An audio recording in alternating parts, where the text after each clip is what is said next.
כל השנה הלכות בכל יום, הבטח לו שהוא בן ערובה, בעזרת השם, the two mitzvot of the day, today we'll be discussing mitzvah number 439, Isur of Hakrava, you're not allowed to bring any sacrifices outside of the Mikdash, and mitzvah number 340, Taka is commanding us the opposite, you must bring all your sacrifices inside the Mikdash specifically. בעזרת השם, the sponsor today, לרפואה שלמה, לכל חולי עמו ישראל, ובכללם לחיה בת לאה, יוסף בן מרים, משה בן מרים, לידיה, ליבי בן רחלי, ליאור בן אהובה, וגם יהוד בן יוסף, בן ראובן, בתיה בת טובה, ראובן בן לילי, רפואה שלמה לכל חולי עמו ישראל. מיtzvah number 439, שלא להעלות קדושים בחוץ, אז it says in התורה, שום דבר מהקורבן חוץ לעזרה. We're not allowed to bring anything that's related to קורבן outside of the בית המקדש. וזה יקרא מעלה בחוץ, and that's called bringing קורבן outside. ועל זה נאמר, it says הדברים, specifically in chapter 12, פסוק 13, ישמר לך פן תעלה ולא תאכל בכל מקום אשר תראה. You are prohibited, you must be careful not to bring your קורבנות outside anywhere you see. פירוש עלי שרפה. What's the aliyah? What is talking about? What kind of korban? What are we talking about? What's the korban outside? You have to bring the dam and the mizbeach, right? So there is no altar outside. So what are we talking about? What's the isur here? The isur is srefa, burning outside the Beit Mikdash. V'amru b'sifri, en li ela olot ashar kedoshim minayin. So again, you might say that olah, that there is what? To completely prohibition of burning olah, burn offering. That's asur. What about nedava, all other ones? How do you know the rest? Talmud lomar v'sham ta'aseh kol asher anochi mitzavechem. The Torah, the positive commandment tells you that there you should do all that I commanded you. That means what? So that the prohibition is you cannot bring specifically any burnt offering outside of the Mikdash, but it's also inculcated in that everything else. ועדיין אני אומר, עולה בעשה, שהכתוב אומר, שם תעלה. דמשמע עולה לבד.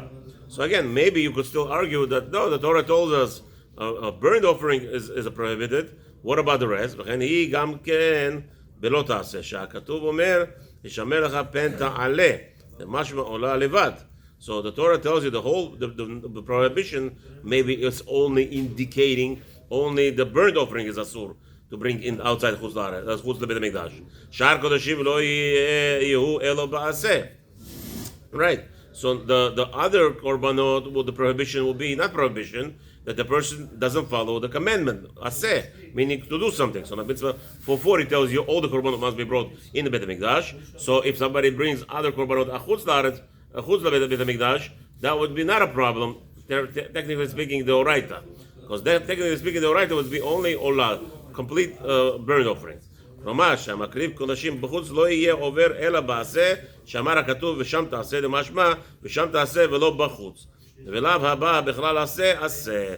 So the prohibition, so again, so what we're saying, the Torah tells us that you must sacrifice all the korbanot in the Beit HaMikdash, right? So over here, that the Torah does not tell us that you're not allowed to bring nedava or nedarim or shlamim outside the Beit HaMikdash. So how do you know that it's asur deoraita? How would you know it's asur deoraita? That you're not allowed to bring korbanot of nedarim, nedavot, shlamim, because the Torah only tells you the prohibition is of burnt offering, olah. So how do we learn that? We learn that from aseh. Since the Torah tells us in another mitzvah that the commandment that you must bring all your sacrifices to the Beit HaMikdash, that means all of them, not just olah. So therefore, from that we learn that there is a prohibition. תלמוד לומר, שם תעלה עולותיך, עולה בכלל הייתה ולמה יצאת להקיש עליה ולומר לך, מה עולה מיוחד שהיא בעשה ולא תעשה, כך כל שהוא בעשה, הרי הוא ולא תעשה. So really the Torah tells us only עולה. A burnt offering is not allowed to bring outside the Beit HaMikdash. So how about the rest? So it's a limud. The limud is here since the Torah tells us a commandment to do. Mitzvah number 440, the next mitzvah, that tells you that you must bring korbanot in the Beit HaMikdash only, right? All the rest, the nadava, all the gifts of shlamim and all the things. So from there we learn, and olah and a burnt offering is included that you must bring in the Beit HaMikdash. Why did HaKadosh Baruch Hu singled out the Olah? To teach you that all the korbanot that are in the same parasha that you must bring in the Beit HaMikdash, if you did it outside of Beit HaMikdash, you will be liable for it for both Itzur Atzeh and Lo Taseh. כל עניינה כמו לאו זבחיה ובחוץ שכתבתי בחרימות לאו סימן קוף. As we already explained, the mitzvah in number 186, the prohibition of doing הקרבות or doing sacrifices outside of Beit HaMikdash. Mitzvah number 440, שנצטווינו להקריב כל קורבן בבית המקדש ולא בחוץ. We're obligated to bring all the korbanot in the Beit HaMikdash and not outside of the Beit HaMikdash. Okay, ועל זה נאמר, it says over there in chapter 12, pasuk 14, in דברים, כי אם במקום אשר יבחר אשר, as it says, in the place that Hashem have chosen, וכולו, שם תעלה עולותיך, ושם תעשה כל אשר אנוכי מצווך. There you shall bring all your burnt offerings, and all the things that I have commanded you. וכן הוא בספרי, and it's explained over there later, אין לי אלא עולות. How do I know? Maybe the korbanot is talking about only burnt offerings in the Beit HaMikdash. שאר קודשים מנין, תלמוד לומר, ושם תעשה כל. The Torah says over there, general, kol, all, everything. The word kol means all your it says kol olatecha. He could have just said olatecha. Why did it have to add kol? The word kol encompasses in it, includes in it all of the sacrifices must be brought. ועדיין אני אומר, עולה ועשה ולא תעשה, פירוש, עשה זה שזכרנו, ולאו ממה שנאמר בפרשה, ישמר פן תעלה עולתך בכל מקום אשר תראה. Okay, so you might say that only the olah is also pointed out here. Why it doesn't say all the korbanot, the darim, it says kol olot. So maybe it means all your burnt offering, even though it's superfluous. Why you said kol? You didn't have to say kol, all your burnt offerings. You could have just said burnt offerings. I already know it means all the burnt offerings. Why do you have to say the word kol? That is enumerating and initiating that whole concept that the word kol is encompassing all other korbanot, because it says also ישמר לך פן תעלה עולתך בכל מקום אשר תראה. So too over there that it tells you shall be שהזכיר עולותיך בפירוש, the prohibition of bringing the sacrifices of outside of Beit HaMikdash, right? It's taught over there maybe again that you are only prohibited bringing burnt offering outside the Mikdash. אבל שאר הקודשים לא יהיו אלא בעשה. But other korbanot, again, he's relearning it completely over here in the Beit HaMikdash, where the mitzvah number 440 is obligating you to bring only inside Beit HaMikdash the other korbanot, right? Talmud lomar sham ta'aleh.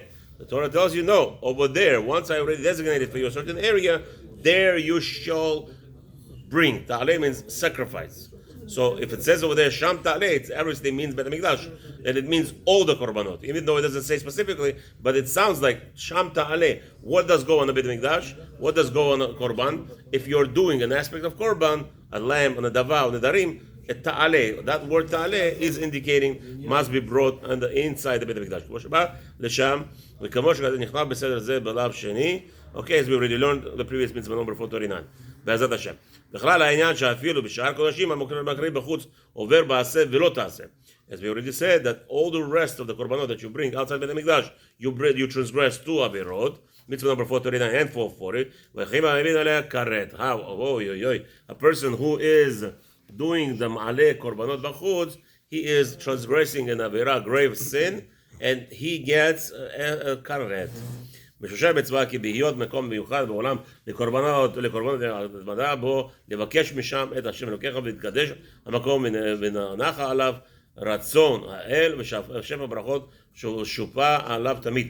Again, obviously the point of this mitzvah is to gather in this specific location where you bring the korbanot, and again the constant impression on you, the chashivut, the importance that HaKadosh Baruch Hu is in charge of everything, and He is the one who giving all the brachot.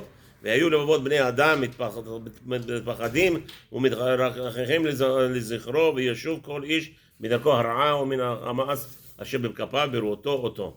And obviously when you go to the Beit HaMikdash, this whole concept of you appearing there in one location where it's specifically designated to bring the korbanot, that will awaken with you a fear of Hashem constantly, and make sure you don't transgress in any form away from Hashem.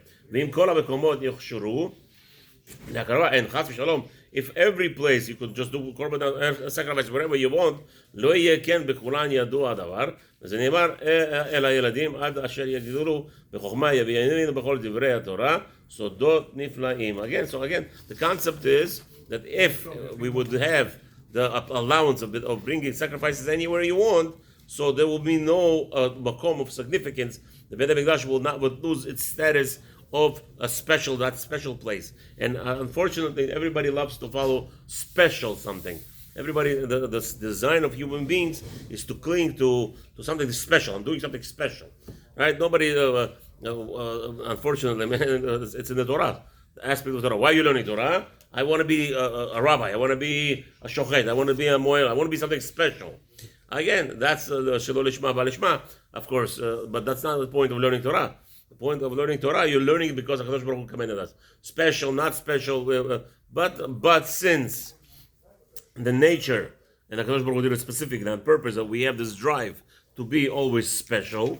Everybody, what's the generation? Everybody's talking about stars. Stars, all stars. Children are stars. Stars. Unfortunately, it's against it's not the previous generation, the Talmidei Chachamim, would be actually against calling children tzaddikim. What are you calling him a tzaddik for? What? Let him earn his way. Let him show.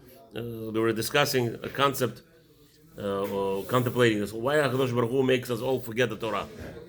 You hear? So you knew. No. So it feels like you're... No. Like we said today in the morning, that nobody is born in this world without Torah. Hashem did not create this world, contrary to the mainstream belief that the world was without Torah until Abraham Avinu came. It's not true. The Torah was here. The Rishon had the Torah, and his children had the Torah. The whole generations, everybody knew Torah. The only problem is they didn't want to follow it, right? And specifically, that's why now Hashem made it purposefully that when we are born, we forget the Torah. And why is that? Because we will misuse all the information. When they teach us Torah in the stomach of our mothers, we know all the secrets in this world. We know everything. We know how to turn this glass over here into gold. Hashem gave us this information. The Torah has everything in it. As it says, Chovod Levavod could turn a table into gold table out of wood. But his words, the knowledge is so great that it's so dangerous because, and therefore Hashem completely eradicates us from remembering what we learned in the stomach of the mother. Why? Because we will abuse it. We will misuse it. So what's the point? The point is we are born here without the knowledge of anything, and we develop ourselves into a human that we will be one day. And if we are in that level where we could turn actually any object into any other object, right? Not through kishuv, but through Hashem's shmot. If you know that information, and that obviously you're already in that state, we won't do it anymore. Why? Because now you learn all the Torah. When a person is born, he is still not and without forgetting all the Torah. What is he? He is not. He did not toil. It's all given to him. He doesn't know how to use all the things. He might even not know all the benefits or positive or negatives of that knowledge of the Kabbalah and all the names of HaKadosh Baruch Hu. So HaKadosh Baruch Hu makes us forget. So same thing. You have a child. He's a tzaddik. Oh, a tzaddik. Let's see what he is. Hashem took away from him a special. Yeah, he might not have sins, but that does not qualify you to be a tzaddik. A tzaddik. I had a rabbi that was makpid. Chas v'shalom to say to children tzaddik. For what? What are they tzaddikim in? Tzaddik is a title you earn by living in this world and learning the Torah, and you encompass the whole kedusha and see how you behave through it. Not everybody who knows Torah behaves properly. Mm-hmm. Many people don't, because unfortunately Torah is a lot of knowledge of fire, and it could mislead a person. So again, it was at Hashem. That's the concept. The concept is over here also. HaKadosh Baruch Hu is telling us to come bring korbanot in the Beit HaMikdash, and you have to dedicate a certain place for it. So that is a special place. That is a special place. You bring the korbanot there, and nowhere else in the world, because now, how did we start this whole discussion? Is again special. Everybody likes to be special. So same thing. The Baruch Hu tells us that you're going to have a special place for korbanot. The mitzvah is already explained. Okay, so now we're talking about bringing korbanot outside of the Mikdash. It's chayav karet and all those things. Wow. Everything. So today, obviously, we don't have that mitzvah, but Bezrat Hashem, a lot of people have that mistake. They do korban. They buy a house or they build build a house and they bring a cat, and they bring a ship to their house, and they slaughter it, the Shem Korban, it's a mistake. Not allowed to do such things. Yeah, you wanna shech the keves for a new house that you build. Again, as Soudat Hodaya, you wanna thank Hashem for helping us or something. But Korban, you're not allowed to call it. Have a wonderful day.